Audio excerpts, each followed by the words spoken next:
Aku minta maaf. Aku kan udah bilang aku memang salah. Memang selama ini aku salah. Aku nggak coba ngertiin kamu.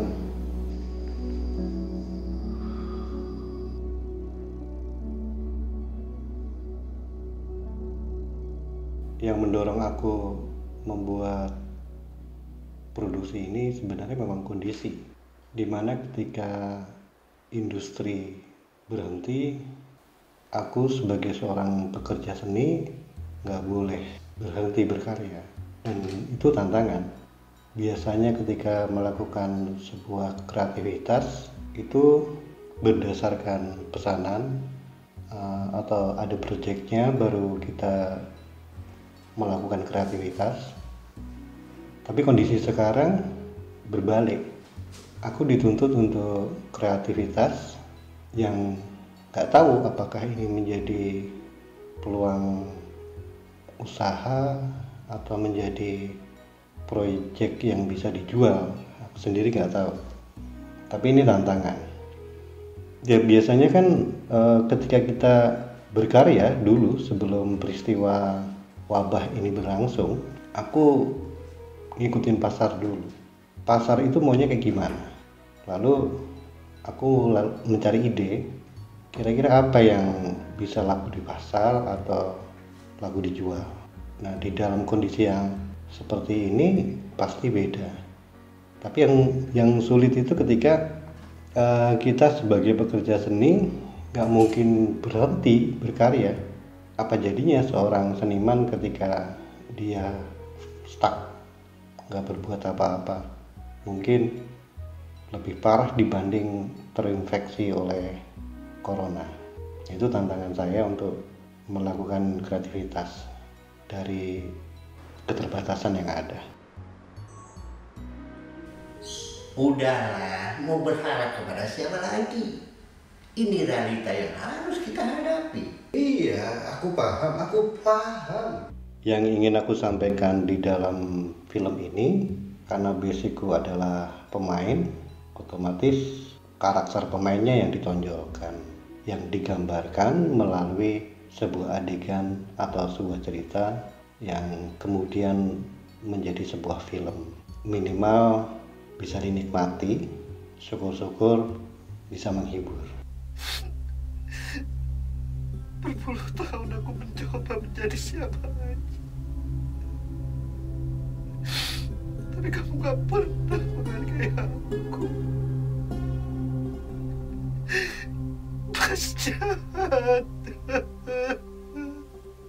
Dan pesan tambahan yang ingin aku sampaikan di dalam karya ini adalah saya sebagai seorang pekerja seni mencoba melihat peristiwa yang sedang dialami dunia, yaitu mewabahnya virus corona dari sudut pandang seni.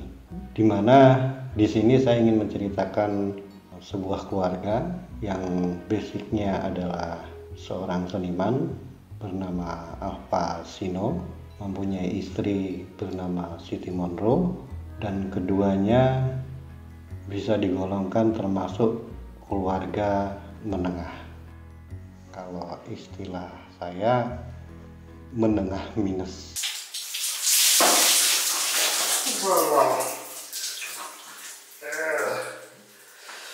Malam itu menjadi jahanam.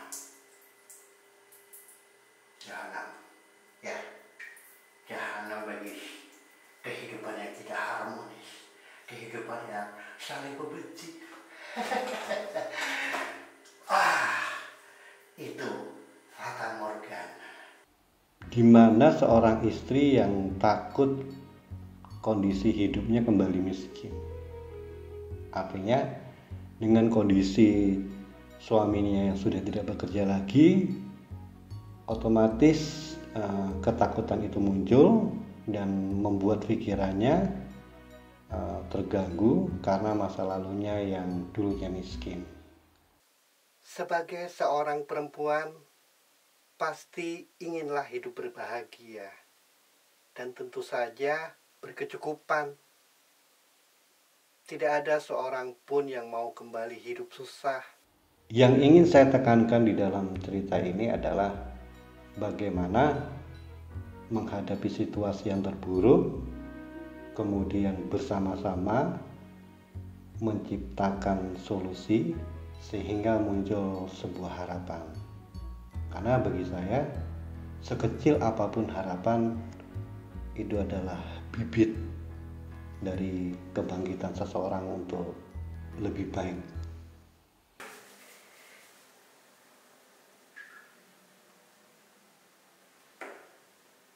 Kenapa kau, Pak? Hah? Muka ditekuk begitu. Hah? Mana petaka ini namanya.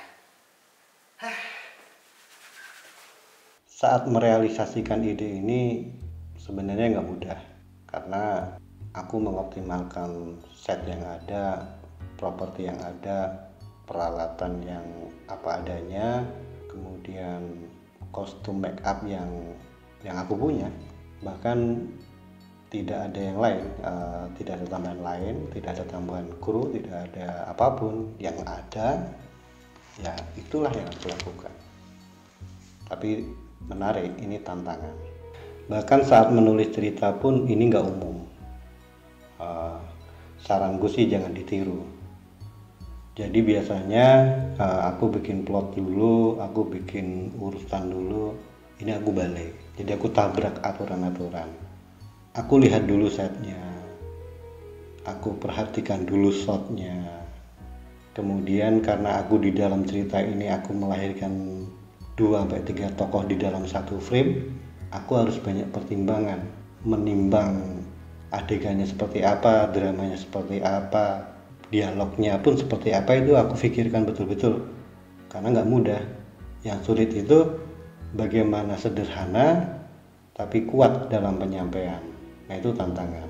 Jadi aku lakukan dulu, aku lihat tempat dulu, kemudian aku coba block shot gitulah istilah orang film. Aku sesuaikan dulu dengan kamera, karena di situ nanti ada beberapa editan yang sangat tergantung dari shot-shot yang nanti aku ambil.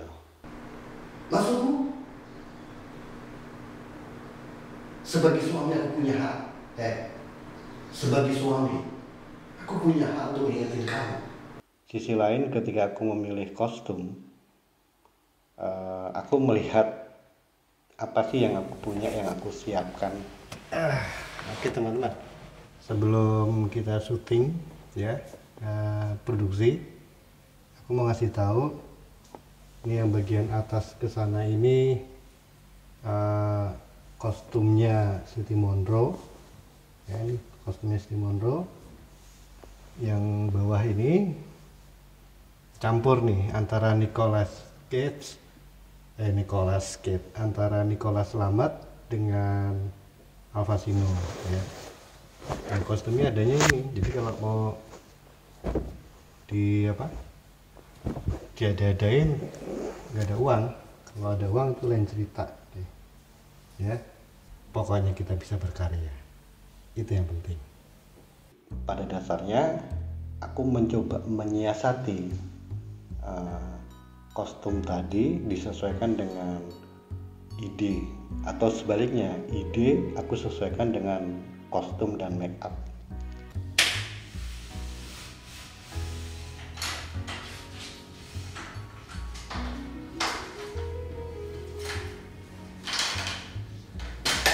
Nah, karena di awal tadi aku menyampaikan bahwa yang paling utama di dalam penggarapan film ini adalah pengkarakteran atau penokohan, maka di sisi inilah aku mencoba agak lebih optimal.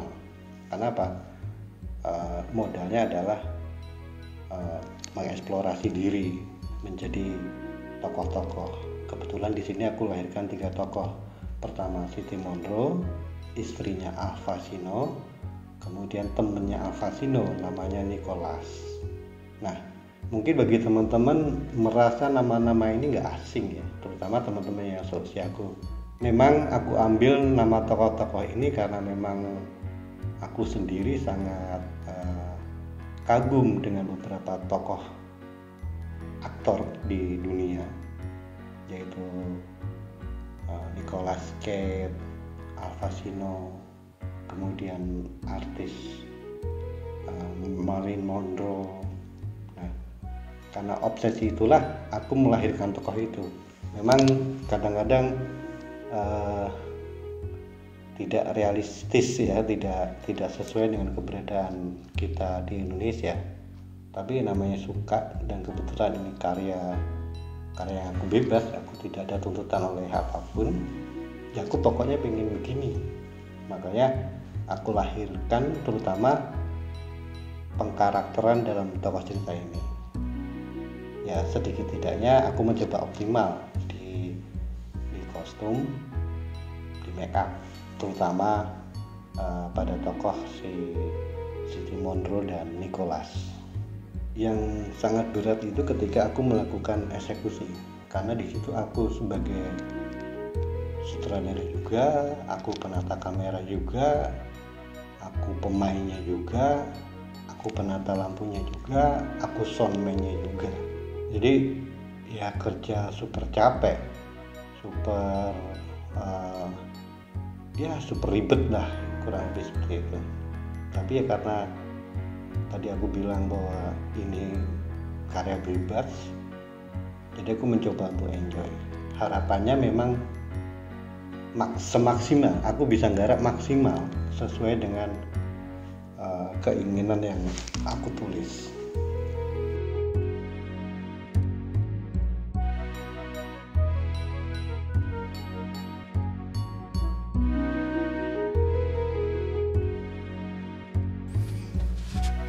Sekarang tinggal set yang di luar, oke?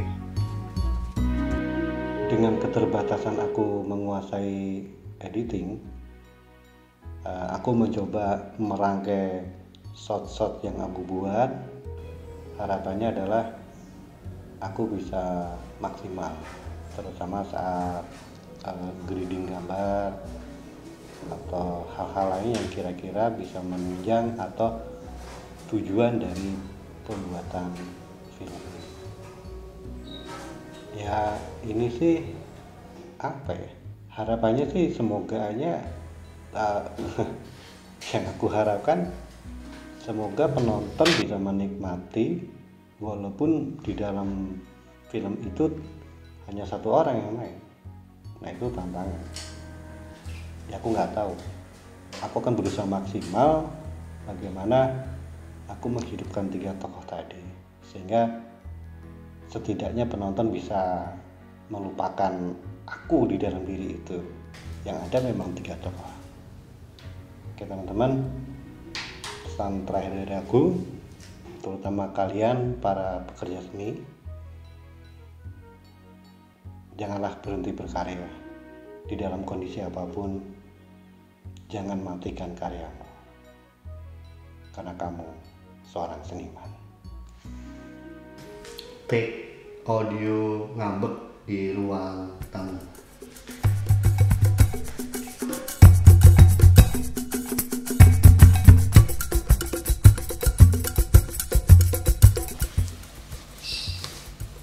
Berarti tinggal wig-nya, oke, wig-nya. Gue sisirin dulu ya. Mau sisirin dulu. Sampai ketemu di studio.